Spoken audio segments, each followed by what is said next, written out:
Hello everyone. Usually I don't give importance to this Hindenburg research kind of people since there are people who manipulate the market during the trading time, and these Hindenburg kind of people manipulate the investors and ultimately make money from them. But yesterday they made a tweet in x.com as something big soon India, which immediately became viral among the investment community. I mean, within 22 hours, 9 million people, including myself, saw that tweet.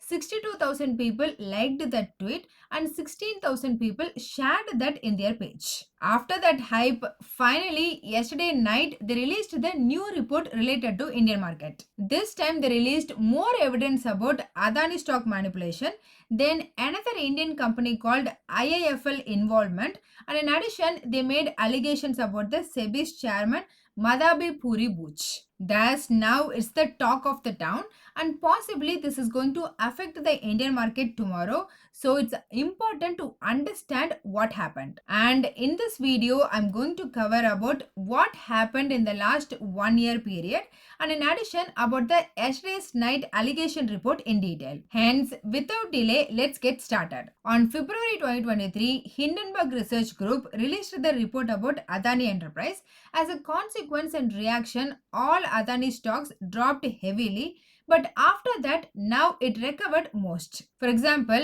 Adani Enterprise share dropped from around 3,800 to 4,000 rupees per share to all the way down to 800 rupees per share. Then, in the last 1.5 years, the share price recovered mostly but not completely, and at present it's trading around 3,200 rupees per share. This now kind of affecting the Hindenburg reputation. Let me tell why. I mean, in 2020, Nikola Motors in US, its share price bubble was popped by Hindenburg Research Group, and after that, Nikola Motors gone bust. No surprise. In most cases, when any company got this kind of allegation, usually they go bust. But in Adani case, either by Indian government's political support to Adani Group, or probably the arguments what Hindenburg Research put forward was very weak, like there was no new info about Adani Group in it.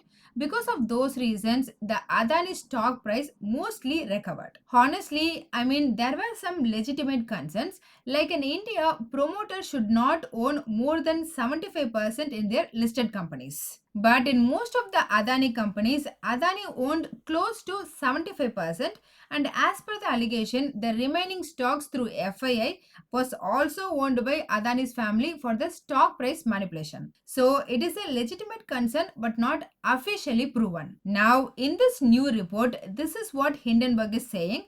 They can't able to prove it officially because SEBI is not investigating, which we'll discuss in a moment. Hence, unlike Nikola Motors in US, Adani Group in India survived the Hindenburg allegations. I mean, Hindenburg by themselves told they hardly made any money by Adani stock short selling. In addition, on top of that, 2 months ago on June 26, 2024, SEBI gave a notice to Hindenburg Research Group and 21 days time period for them to reply, or else SEBI threatened Hindenburg that they will claim justification in US. Now, regarding this, SEBI's allegation towards Hindenburg. As per Indian trading law, Hindenburg should not share those Adani allegation research for money to other hedge fund or investment companies before they release it to people, since it comes under manipulation category. But Hindenburg sold the report, or they said that they shared with their partner, which is a US based hedge fund company called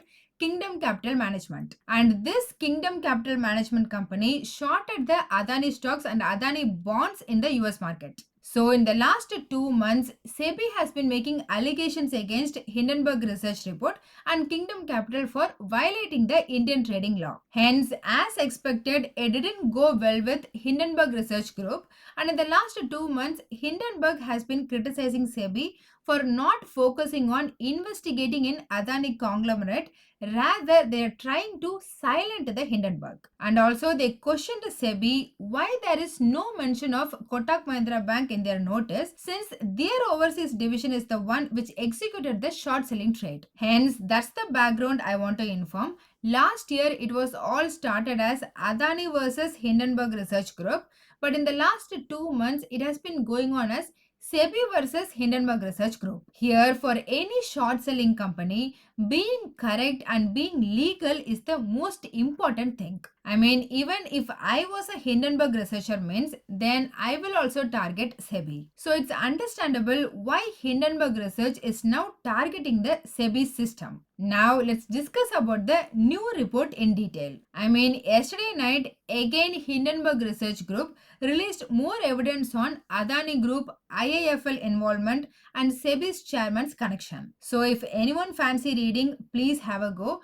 In the video description and the pinned comment, I will attach the link. Basically, there is a shell investment fund company called Global Dynamic Opportunity Fund, which is originally based on Bermuda, a tax haven, and it is controlled by Vinod Adani. And this Global Dynamic Opportunity Fund is having the Mauritius-based subsidiary fund called ipeplusfund, and both these funds are managing by the Indian finance servicing company called IIFL, which is now currently listed in the Indian market. Here, if required, please pause and have a look. This is the Financial Times reported snip, which was highlighted by the Hindenburg Research Report, that how much money this Global Dynamic Fund and IPE Plus Fund were controlling the Adani company in the free float, which are all old allegations. And now the main problem is in that fund, as per Hindenburg Research Group, both SEBI's chairman and her husband in 2015 invested around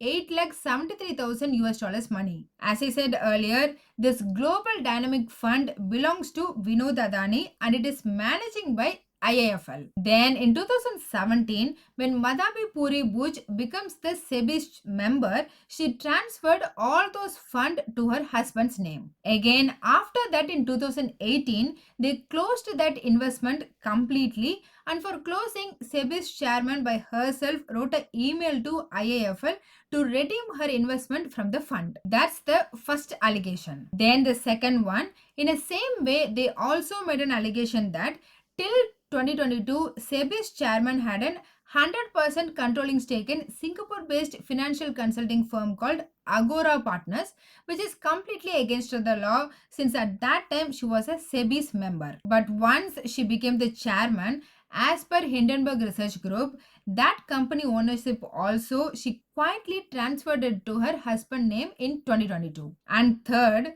they showed some evidence that her husband is a senior advisor to a US investment firm called Blackstone for the Indian real estate investment side. Here, being SEBI's chairman, she approved the first ever India's REIT fund for Blackstone, which is nothing but real estate investment trust fund solely to benefit her husband. So these are the three new allegations about the SEBI's chairman that Hindenburg Research Group report is telling us. 1. She directly invested in Vinod Adani Overseas Fund. 2. She owned 100% a Singapore-based finance company during her tenure as a member of SEBI. Finally, in order to benefit her husband, approved the first ever real estate fund in India. Because of these three allegations, Hindenburg Research saying that they're not going to trust SEBI, especially SEBI's chairman, in investigating the Adani Group stock manipulation. So that's it. This is the new Hindenburg report